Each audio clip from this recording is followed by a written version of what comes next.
اسرائیل کی صرف ایک غلطی کہ جس نے مڈل ایسٹ کو اب ہمیشہ ہمیشہ کے لیے بدل کر رکھ دیا ہے۔ یہ صرف ہم نہیں کہہ رہے ہیں بلکہ ویسٹ میں بیٹھے ہوئے ایسے بے شمار جرنلسٹ اور ایکسپرٹس لکھ رہے ہیں کہ جو انٹرنیشنل پولیٹکس پر بڑی ہی گہری نظر رکھتے ہیں۔ ان کے مطابق 9 ستمبر 2025 کو اسرائیل نے قطر کی راجدھانی دوحہ پر اٹیک کر کے جو سب سے بڑی غلطی کی تھی، اس غلطی کی وجہ سے اب مسلم دنیا دوبارہ کبھی بھی ویسی نہیں ہو سکے گی کہ جیسے وہ پہلے ہوا کرتی تھی، اور اس کا سب سے پہلا رزلٹ، سب سے پہلا اثر دنیا کے سامنے اب نکل کر آ بھی چکا ہے، جو کچھ اور نہیں بلکہ سعودی عربیہ اور پاکستان کے بیچ ہونے والی وہ بڑی ڈیل ہے کہ جس کو اتہاس کی وہ بڑی ڈیل بتایا جا رہا ہے کہ جو مڈل ایسٹ میں گیم چینجر ثابت ہوگی۔ یہ دراصل ان دونوں کے بیچ ہونے والا ایک میوچول ڈیفنس پیکٹ ہے، جس کا سیدھا سا مطلب یہ ہوتا ہے کہ یہ دونوں دیش اب ڈیفنس کے معاملے میں ایک دوسرے کے ساتھ بالکل اس طرح سے بن چکے ہیں کہ جیسے نیٹو دیش بندے ہوئے ہیں۔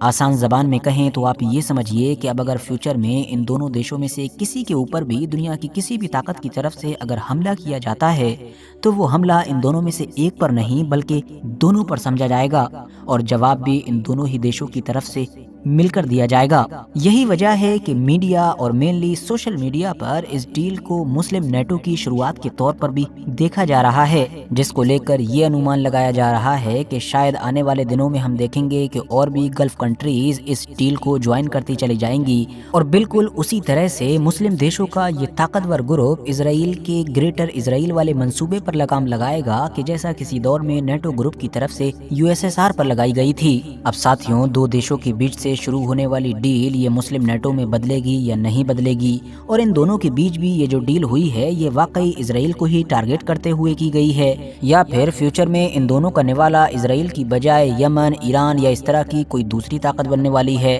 ان تمام چیزوں کو لے کر تو ابھی بھی ڈاؤٹ پایا جا رہا ہے، مگر وہ ایک چیز جو بالکل کلیئر ہو چکی ہے وہ یہ ہے کہ سعودی عربیہ نے پاکستان کے ساتھ کی گئی اس ڈیل کے ذریعے سے امریکہ کو بہت بڑا میسج دیا ہے۔ جیسا کہ ہم جانتے ہیں کہ 9 ستمبر کو قطر کے اوپر ہونے والے حملے کے بعد جو امریکہ ہے وہ پوری طریقے سے اپنا بھروسہ مڈل ایسٹ میں کھو چکا ہے۔ پچھلی آدھی یا لگ بھگ ایک صدی میں مڈل ایسٹ کا جو پورا ڈیفنس کا سسٹم تھا وہ اوپر نیچے ہو چکا ہے، اور جتنے بھی یہ عرب دیش ہیں جن کی حفاظت کی ذمہ داری لمبے وقت سے امریکہ کے اوپر ہوا کرتی تھی، اب امریکہ ان کو چاہے کتنا بھی یقین دلائے، ان سے کتنا بھی پیسہ لے، بڑی بڑی ڈیل کر ڈالے، لیکن پھر بھی یہ سارے عرب دیش اب ہمیشہ اسی شک میں رہا کریں گے کہ نہ جانے کب وہ لمحہ آ جائے کہ ان سے ایک موٹی رقم لے کر ان کی حفاظت کی ذمہ داری لینے والے امریکہ کے اشارے پر ہی ان کے اوپر حملہ ہو جائے۔ ایسے ہی کشمکش کے ماحول میں سعودی عربیہ کا اچانک سے پاکستان کے ساتھ ڈیل کرنا امریکہ کو سیدھا میسج ہے کہ اب جو ان کے سیکیورٹی کے معاملات ہیں،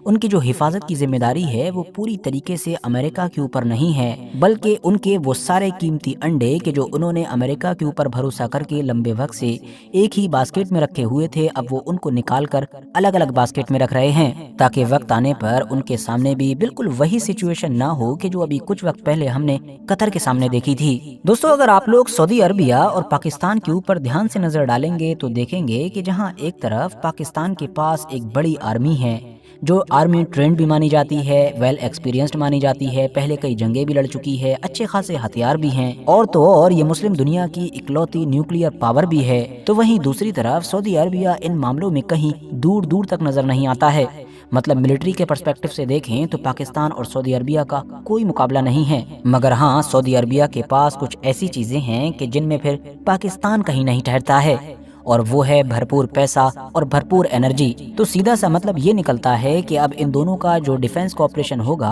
اس میں سعودی عربیہ بھرپور پیسہ خرچ کیا کرے گا جو پاکستان کے پاس نہیں ہے، تو وہیں دوسری طرف پاکستان ٹرینڈ اور ایکسپیرینسڈ فوج کے ذریعے سے سعودی عربیہ کی مدد کرے گا جہاں پر سعودی عربیہ کمزور ہے۔ اور یہاں پر دو اور بھی ایسے پوائنٹس ہیں کہ جن کو لے کر انٹرنیشنل میڈیا میں سب سے زیادہ چرچائیں ہو رہی ہیں۔ پہلا پوائنٹ تو یہ کہ صرف اس ایک ڈیل کے ذریعے سے راتوں رات اب سعودی عربیہ ایک نیوکلیئر امبریلا کے انڈر میں آ چکا ہے، اور دوسرا پوائنٹ یہ ہے کہ پاکستان سے ہونے والی اس ڈیل کے ذریعے سے انڈائریکٹلی مڈل ایسٹ میں ڈیفنس کے معاملے میں چائنا کی انٹری ہو چکی ہے۔ دراصل یہ بات دنیا میں کسی سے بھی چھپی ہوئی نہیں ہے کہ جو پاکستانی آرمی ہے وہ چائنا سے کچھ زیادہ ہی کلوز ہے۔ پاکستانی آرمی کے 70 سے 80% ہتھیار ہی چائنا سے آتے ہیں۔ اس کے علاوہ بھی ملٹری سے جڑی ہوئی ایسی بے شمار چیزیں ہیں کہ جو چائنا اور پاکستان آپس میں مل کر کرتے رہتے ہیں۔